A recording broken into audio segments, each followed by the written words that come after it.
दूसरे मुद्दा मैं हूं आपके साथ नेहा दुबे। पूरे देश में कोरोना का कहर जारी है। कोरोना संक्रमण अब शहरों के अलावा ग्रामीण क्षेत्रों में भी तेजी से पांव पसार रहा है।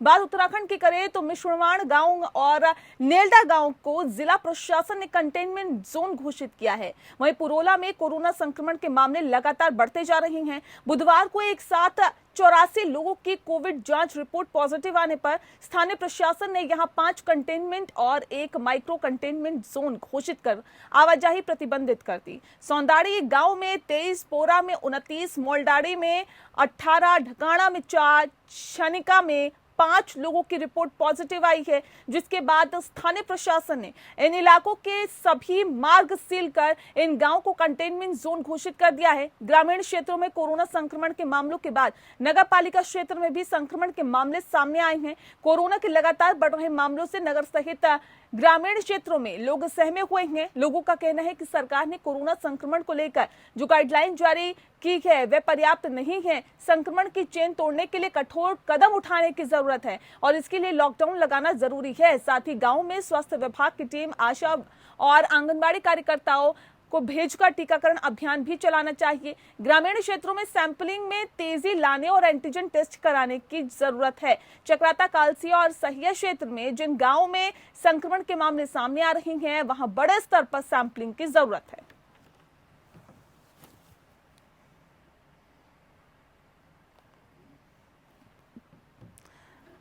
जी हां, आपको बता दें कि उत्तराखंड के गांव में भी अब कोरोना अपना कहर बरपा रहा है, वहां तक भी अपनी पहुंच बना चुका है। और ऐसे में जब आरटीपीसीआर टेस्ट हुआ, एंटीजन टेस्ट हुआ, तो वहां पर भी कई पॉजिटिव मामले सामने आए हैं।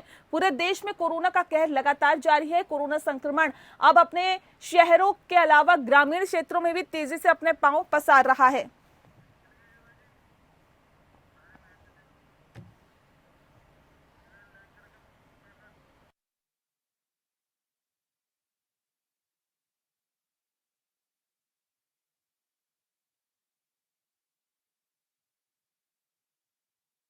चलिए आज इस विषय पर हम तफसील से चर्चा करेंगे। हमारे साथ खास मेहमान मौजूद है, उनसे आपका परिचय करा देते हैं। डॉक्टर शादाब शम्स जी हमारे साथ है, स्पोक पर्सन है बीजेपी के, बहुत स्वागत है आपका। गरिमा दौसानी जी हमारे साथ है जो कि स्पोक पर्सन है कांग्रेस की, बहुत स्वागत है गरिमा जी आपका। साथ ही हमारे साथ डॉक्टर NS बिष्ट जी जुड़ गए हैं, सीनियर फिजिशियन है, आपका भी बहुत स्वागत है। सबसे पहला सवाल मेरा आपसे है डॉक्टर शादाब शम्स जी, किस तरह से इसे देखें, क्योंकि अब शहरों के अलावा ग्रामीण इलाकों तक कोरोना अपनी पहुंच बना चुका है। जो मामले सामने आ रहे हैं ये बता रहे हैं कि कोरोना गाइडलाइन जो जारी की गई है ये नाकाफी है। देखिए, मुझे लगता है कि इस वक्त हम बहुत बुरे दौर से गुजर रहे हैं। इसमें कोई शक नहीं है कि इतनी बड़ी महामारी किसी ने सपने में भी नहीं सोची थी कि इतनी बड़ी महामारी कभी आएगी। और पूरा देश नहीं, पूरी दुनिया इस महामारी को लेकर आज बहुत बड़े संकट से गुजर रही है। इसमें कोई शक नहीं है। जिस प्रकार हमारी सरकार ने लगातार टेस्टों की संख्या बढ़ाई है तो कोरोना पॉजिटिव की संख्या भी बढ़ती हुई नजर आ रही है। लेकिन ये बेहतर लाइन है, पता चलना कि कोरोना पॉजिटिव लोग निकल रहे हैं और उनकी पॉजिटिव लाइन को समय रहते हुए उन्हें ट्रीटमेंट मिल जाना। मुझे लगता है यही सरकारों की कोशिशें होती है कि सरकार अपनी तरफ से पूरी ईमानदारी से काम करे और संक्रमण को फैलने से रोके और जो बीमार हैं उन्हें ट्रीटमेंट मिल जाए। बहुत ज्यादा घबराने की कोरोना की जरूरत नहीं है। मैं कोरोना ग्रस्त होके आया हूँ, मुझे मालूम है कोरोना कितना नुकसान पहुंचाता है, क्या होता है। संयम से काम लेना है, पैनिक नहीं करना है, अपनी रक्षा करनी है, नुकसान नहीं उठाना है चीजों का। मुझे लगता है कि अगर आप आपकी बॉडी अपने आप बताती रहती है आपको कि आपको किस चीज की जरूरत है। अगर आप होम क्वारंटाइन है, जहां भी आप क्वारंटाइन है, हमारे यहाँ तेज मसाले खाए जाते हैं, उस तरह से जो डॉक्टर ट्रीटमेंट बता रहे हैं मेडिसिन का प्रॉपर उपयोग कीजिए और बिल्कुल घबराने की आवश्यकता नहीं है। मुझे लगता है क्योंकि सवाल इस बात को लेकर है ना सर कि शहर इलाकों में अगर हम बात करें, अगर शहरों में कोरोना संक्रमण तेजी से अपने पांव पसारता है तो वहां पर तमाम और मूलभूत सुविधाएं हैं कि लोग जाकर अस्पतालों में इलाज करा सकते हैं। लेकिन खासतौर पर अगर हम पहाड़ी इलाकों की बात करें जहां पर स्वास्थ्य सेवाएं बहुत ज्यादा बेहतर नहीं है, जहां लगातार कोशिश की जा रही है सरकार की तरफ से भी कि स्वास्थ्य सेवाएं वहां तक लोगों तक पहुंचाई जा सके, वहां पर अगर दिक्कतें और ज्यादा बढ़ती है तो सरकार के पास आगे किस तरह का रोड मैप है, क्या कुछ आगे किया जाएगा ताकि पहाड़ के लोगों को बचाया जा सके सर? नेहा देखिए, हमने अभी माननीय मुख्य सचिव जी ने एक प्रेस कॉन्फ्रेंस की थी और उसमें उन्होंने बताया कि हम हर दूरस्थ इलाकों में एक मेडिकल वैन भेज रहे हैं। हर इलाके में कोई जगह ऐसी नहीं छूटेगी जहां पे हमारी मेडिकल टीम मौजूद नहीं होगी। और क्योंकि एक एक व्यक्ति की जिंदगी की जिम्मेदारी हमारी है, एक भी आदमी अगर दवा के अभाव में किसी की मृत्यु होती है तो दोषी हम होंगे, हमारी सरकार होगी। और सरकार ये बात पूरी ईमानदारी से इस बात को समझती है, इसलिए किसी भी तरह से जितनी हिम्मत, जितनी ताकत हमारे सरकार में है, पूरी ताकत से सरकार लगी है। और मैं पूर्ण विश्वास मुझे ऐसा है कि ऊपर वाले ने चाहा, हम अपने लोगों को लगातार जो मोर्टेलिटी रेट है वो घट रहा है और मुझे उम्मीद है कि हम लोग अभी धीरे धीरे इस अनियंत्रित होती बीमारी पर नियंत्रण पाने में कामयाब होते हुए नजर आ रहे हैं। मुझे उम्मीद है पहाड़ के दूरस्थ इलाके में जहां मेडिकल स्वास्थ्य की सेवाएं कम हैं, उन सेवाओं को ज्यादा उनकी तरफ ध्यान देने की आवश्यकता। और माननीय मुख्यमंत्री जी ने इसीलिए हर जिले का एक प्रभारी मंत्री बनाया है और वहाँ उनकी जवाबदेही होगी कि उनके इलाके में बिल्कुल जवाबदेही तय होनी भी चाहिए सर। अगर मौत होती है तो आखिर इसकी वजह क्या रही, ये भी टटोलने की यहाँ पर जरूरत होती है, क्योंकि किसी के परिवार से कोई लोग जाता है तो जाहिर तौर पे वो बेहतर तरीके से उस दर्द को समझ पाते हैं। गरिमा जी, सवाल इस बात को लेकर है कि यहाँ तो शहरों की अगर बात करें तो यहाँ पे तो हालात बहुत खराब है। बात उत्तराखंड के शहरों की भी करें तो वहां पर भी हालात खराब है, लेकिन अगर यही संक्रमण बहुत बेहतर तरीके से, ये कहा जा सकता है कि बहुत ज्यादा तरीके से अगर गांव तक पहुंच जाता है तो ये कितनी बड़ी चुनौती सरकार के सामने है इस समस्या से निपटना। सबसे पहले मैं शादाब को तमाम प्रदेशवासियों को आज ईद की मुबारकबाद देना चाहती हूँ, आपके चैनल को माध्यम बना। और कहना चाहूंगी कि आपने बिल्कुल आज सटीक टॉपिक रखा जिसकी ओर राज्य सरकार का ध्यान हम काफी दिनों से आकर्षित कर तो रहे हैं, लेकिन राज्य सरकार दे नहीं रही है। उसका रीजन ये है कि देहरादून जो अस्थायी राजधानी है वहाँ आलम इतने बुरे हैं कि पर्वतीय जिलों की तो सुध लेने की फुर्सत ही नहीं मिल रही सरकार को। जो 4 हमारे मैदानी जिले हैं उन पर लगातार फोकस सरकार का पहले दिन से था, लेकिन फोकस करने के बावजूद भी ऊट पटांग एसओपी जो आप लाद रहे थे जनता के ऊपर, उसका कोई पॉजिटिव रिजल्ट या सकारात्मक रिजल्ट निकला नहीं। आपने 1 महीने तक यहाँ पार्शियल कर्फ्यू रखा, 12 बजे तक दुकानें खुलेंगी, 2 बजे तक दुकानें खुलेंगी, जिसका कोई फायदा जनता को या कोरोना संक्रमण की रोकथाम में होता हुआ नजर नहीं आ रहा था। लगातार विपक्षी दल के नेता भी और खुद भाजपा के नेता भी अंदर से दल संगठन से उठ रही थी आवाज कि ये गलत जो आपने रणनीति अपनाई है ये गलत है। लगातार मौत की संख्या में इजाफा हो रहा था। देखिए, मैं आपको गिनाना चाहती हूँ, हमारा औसत मृत्यु दर पूरे देश से ज्यादा है, हमारा हिमालयी राज्यों में मृत्यु दर सबसे ज्यादा है। हमारा अगर आप देखें तो जिस तरह से मौतों का आंकड़ा है आबादी से, जो घनत्व कहते हैं आबादी के घनत्व के हिसाब से, उसमें हम सबसे ऊपर हैं। हम 7वें राज्य बन गए हैं। आज के अखबारों की सुर्खियां हैं कि हम पूरे देश में 7वें राज्य हैं संक्रमण के मामले में। तो ऐसे में लगातार जो उत्तराखंड सरकार जिन बातों को ध्यान दे रही है उनको एक तो पहले ध्यान देना चाहिए था। सैनिटाइजेशन की बात आपने कही, मैं देहरादून की बात आपको बताऊं कि इनके जो दावे वादे सैनिटाइजेशन को लेके थे वो पूरी तरह से विफल हो गए। सैनिटाइजेशन में करोड़ों का घोटाला हुआ नगर निगम में, ये पहले 2 महीने पहले पता चला। फिर इनके खजानदार जो विधायक हैं राजपुर से, उन्होंने ये मामला ठीक है गरिमा जी, इसमें जवाब ले लेते हैं, शम्स जी से जवाब ले लेते हैं, उसके बाद 16 रुपए में खरीदा गया। ठीक है, उसके बाद डॉक्टर साहब का रुख करेंगे। ठीक है गरिमा जी, अस्पताल में आईसीयू बेड के दावे के बावजूद एक भी आईसीयू बेड नहीं है। ठीक है, प्रभारी मंत्री गणेश जोशी कह रहे हैं। कितनी सच्चाई है शादाब जी इन बातों में, और क्या वाकई कुछ देरी हुई क्या कदम उठाने में? ठीक है गरिमा जी, हम रिलैक्स हो गए, हम लापरवाह हो गए, हम मस्त हो गए, ये बात गणेश जोशी ने कही थी। ठीक है, सुन लेते हैं शादाब जी।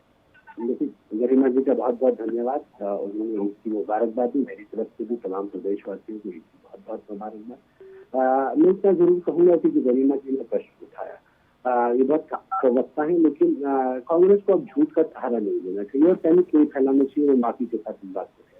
आपने कहा कि वहाँ आईसीयू नहीं है, आप ऐसा कह रहे हैं। भाई आप बताइए, आईसीयू की 3 कैटेगरी होती है, L1, L2, L3।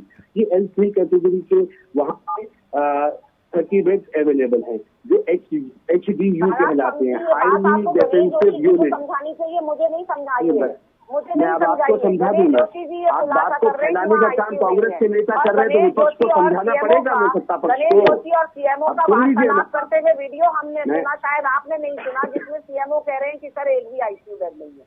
सीएमओ ने एक्सेप्ट किया गणेश जोशी के सामने मैं आपको यही आईसीयू के समझा रहा मानक हूँ। पर एक भी बेड खड़ा नहीं उतरता, एक मानक उत्तर दीजिए ना, तब आपको समझ में आएगा ना। आपको नहीं सुनेंगे तो कैसे मैं उत्तर दे पाऊंगा आपकी गरिमा जी? आप उत्तर नहीं दीजिए। हमें भी पता है जब मैं आपको उत्तर देता हूँ, आप कहते हैं गणेश जोशी जी को समझाइए, तो पहले आपको समझा दूं, मैं फिर बाकी लोगों को ठीक समझा देंगे है ना। शादाब जी, गरिमा जी, ठीक है। डॉक्टर साहब भी हमारे साथ मौजूद है, डॉक्टर साहब भी हमारे साथ मौजूद है, उनसे जान लेते हैं कि किस तरह के हालात उत्तराखंड में भी है, और जब पहाड़ी इलाकों में इस तरह की स्थिति आएगी या फिर आती हुई जो दिखाई दे रही है, और अगर भयानक और ज्यादा हो जाती है, तो कितनी चुनौती रहेगी वहां पर कोरोना से निपटना, वहां पर लोगों को सुरक्षित करना? डॉक्टर साहब देखिए, ये एक बाढ़ सी आई और इसको छलकना ही था गांव की तरफ। तो आप ये देखिए कि मई के पहले सप्ताह में यहाँ देहरादून में या मैदानी जिलों में कितने ज्यादा केस आए और उसके बाद किस तरह की त्राही त्राही मची। तो वो जो कुछ गांवों में अब ये होगा, उसके लिए हमें पहले से ही प्रिवेंटिव उपाय करने होंगे और गांव वालों के स्वास्थ्य की रक्षा के लिए उचित कदम उठाने होंगे। बिल्कुल। ऐसे कौन कौन से कदम है फिलहाल जो उठाने की जरूरत है? कहाँ कहाँ पर आपको लगता है कि कदम उठाने चाहिए? कहाँ कहाँ पे खामियां कमियां आप देखते हैं, उन कमियों को पाटने की जरूरत आपको लगती है डॉक्टर साहब? दो चीजें हैं। एक तो उनका जो प्रचार है कोरोना के बारे में, उनको समझना है कि बुखार उसका मुख्य लक्षण है। बुखार के रोगी खुद को आइसोलेट करें और बाहर से आने वालों को, संक्रमित लोगों को गांव में न घुसने दें। दूसरा यह है टेस्टिंग। बिना टेस्टिंग के हम ये लड़ाई नहीं लड़ पाएंगे। तो सरकार पूरी कोशिश कर रही है कि गांव में टेस्टिंग हो, दवा के किट बांटे जाए संक्रमितों को, ये सही दिशा में सही कदम है। ठीक है। शादाब जी, क्या लगता है कि टेस्टिंग, ट्रैकिंग, ये सब चीजें बहुत ज्यादा अभी और बढ़ाने की जरूरत है? वैक्सीनेशन को रफ्तार देनी होगी अगर कोरोना पर पूरी तरह से कंट्रोल करना है तो? बिल्कुल, इसमें कोई शक नहीं है। कोरोना को रफ्तार देने की भी जरूरत है और वैक्सीनेशन को बढ़ाने की भी जरूरत है। हम आज की डेट में 63,000 पर डे के हिसाब से वैक्सीनेशन कर रहे हैं। हम 25 से 30,000 लोगों का लगातार चेक कर रहे हैं। मुझे लगता है कि इसमें और इजाफे की जरूरत है और जिस तरह से मुझे लगता है सरकार बहुत गंभीर है और गंभीरता माननीय मुख्यमंत्री जी की दिख रही है लगातार। इसीलिए उन्होंने स्पेशल कोरोना से संबंधित बीमारियों को लेके हर इलाके में, हर डिस्ट्रिक्ट वाइज एक अपना मंत्री अपॉइंट किया जो सिर्फ और सिर्फ कोरोना के बारे में ही बात करेगा, उसके अलावा उसका और कोई काम नहीं है। और मुझे लगता है कि हम लोग, मैं विपक्ष से भी निवेदन करूंगा कि इस वक्त आपके सहयोग की आवश्यकता है। कृपया पैनिक ना फैलाएं, कृपया करके थोड़ी सी हमारी सहायता करें। इस वक्त सहयोग की आपकी आवश्यकता है, आपके नेता भी जा रहे हैं। ठीक है गरिमा जी, सवाल इस बात को लेकर है कि ठीक है सर शादाब जी, फिर मैं लौटूंगी आपके पास। गरिमा जी, जागरूकता की भी कमी आप देख पा रही हैं क्या गांव में, कि कोरोना के मद्देनजर लोग बेहतर तरीके से जागरूक नहीं हैं? मास्क लगाना, सोशल डिस्टेंसिंग का पालन करना, क्या ये भी एक कहीं ना कहीं वजह है जिसकी वजह से अब गांव तक भी ये जो कोरोना है वो अपनी पहुंच बना चुका है? मैं आपकी बात पे बाद में आऊंगी। मैं पहले 2-3 खुलासे आपके वहाँ कर दूँ कि 10 मई को जब सुनवाई हुई, और मुख्य न्यायाधीश का मैं धन्यवाद करना चाहती हूँ उच्च न्यायालय के, जो नए मुख्य न्यायाधीश हमारे आए हैं, उन्होंने ये बात कैटेगोरिकली कही है कि जब भी कोरोना की सुनवाई होगी मुख्य सचिव और स्वास्थ्य सचिव कोर्ट में हाजिर रहेंगे।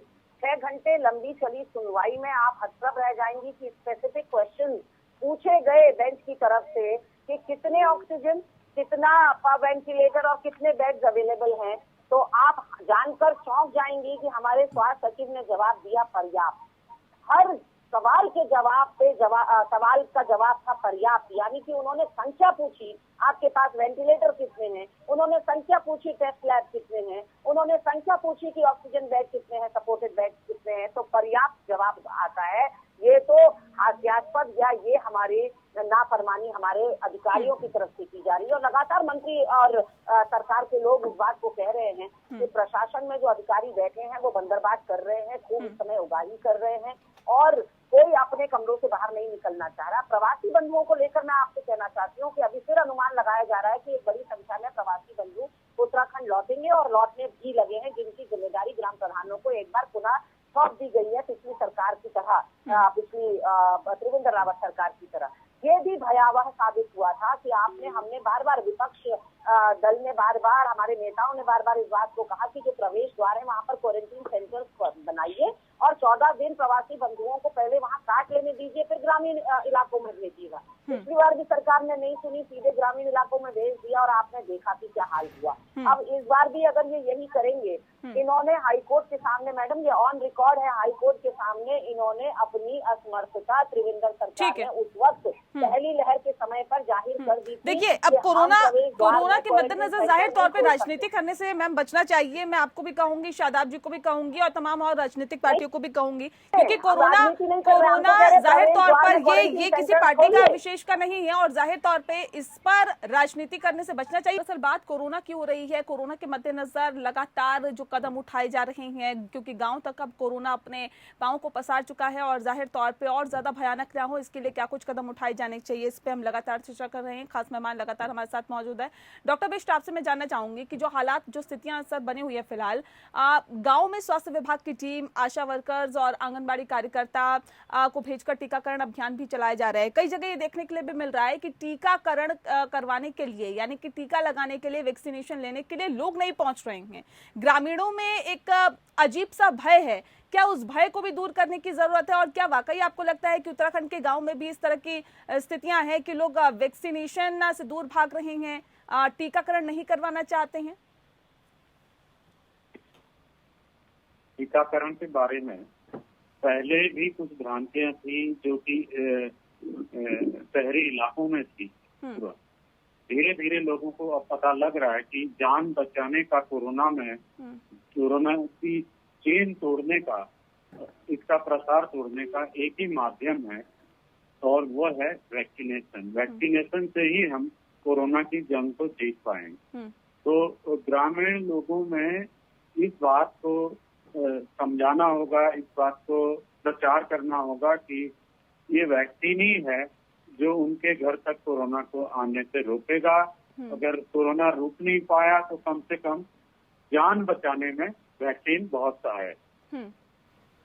जी शादाब जी, जी रखिए अपनी बात तक। लोगों को लगा था कि इसके साइड इफेक्ट्स हैं या इसके बाद बुखार आता है या वैक्सीन से भी कोरोना हो जाता है। ये मिथ्या धारणाएं हैं, ये इसमें से कुछ भी सही नहीं है।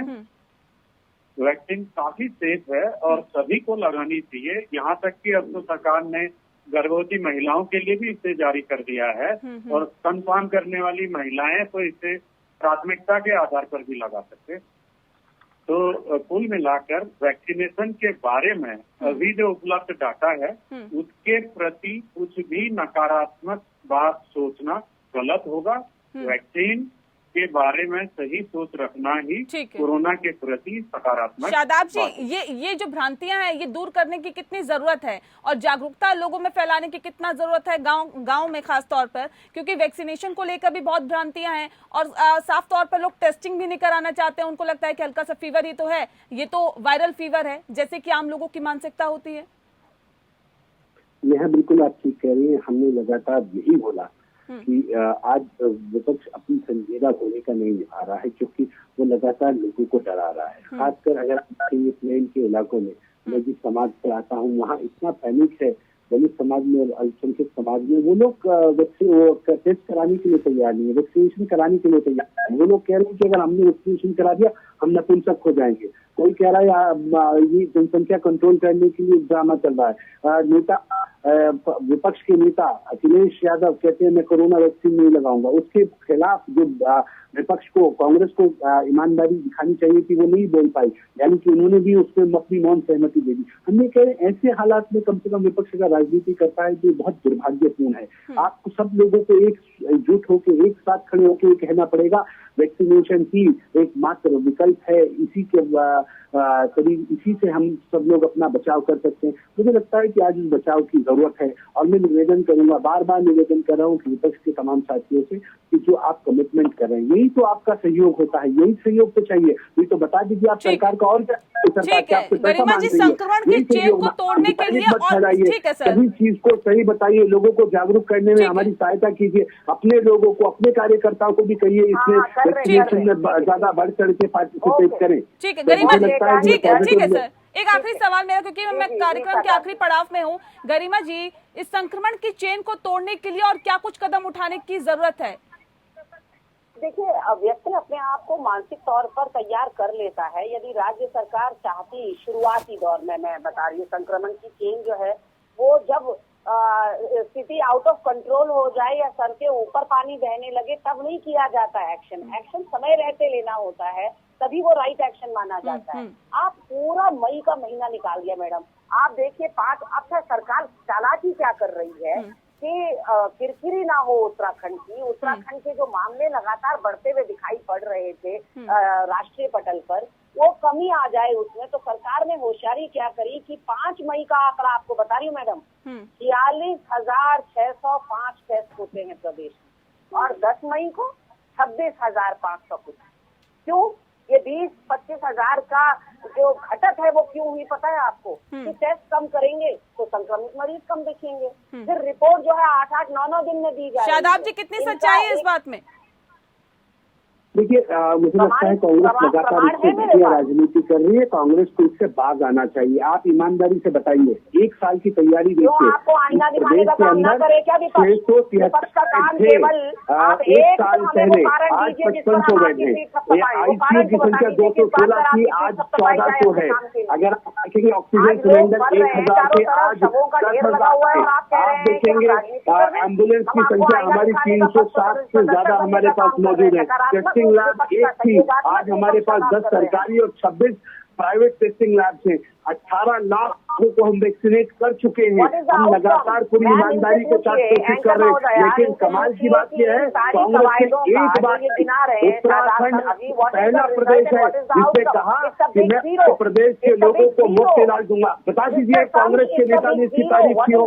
केवल और केवल गंदी राजनीति करने का काम कांग्रेस कर रही है। मुझे लगता है लाशों पे राजनीति कांग्रेस को बंद करनी पड़ेगी। हालात और ज्यादा खराब ना हो सर, आप सभी से अनुरोध है कि हालात देखिए गांव तक और ज्यादा खराब ना हो, क्योंकि गांव की भोली भाली जनता बहुत बेहतर तरीके से नहीं समझती कि कोरोना को कैसे इससे छुटकारा पाना है। लेकिन अगर कुछ लोग संक्रमित होंगे तो जाहिर तौर पे संक्रमण फैलने का खतरा और ज्यादा बढ़ जाता है। लिहाजा आप लोगों से भी अनुरोध है कि ऐसे कदम उठाइए, चाहे विपक्ष हो चाहे सत्ता पक्ष, ऐसे कदम उठाइए जिससे कि गांव की जनता को भी बचाया जा सके और गांव में कम से कम शहर वाले हालात ना बन पाए। बहरहाल बहुत शुक्रिया आप सभी मेहमानों का हमारे साथ इस खास चर्चा में शामिल होने के लिए। इसी के साथ मुद्दा में इतना ही, मुझे दीजिए इजाजत, नमस्कार।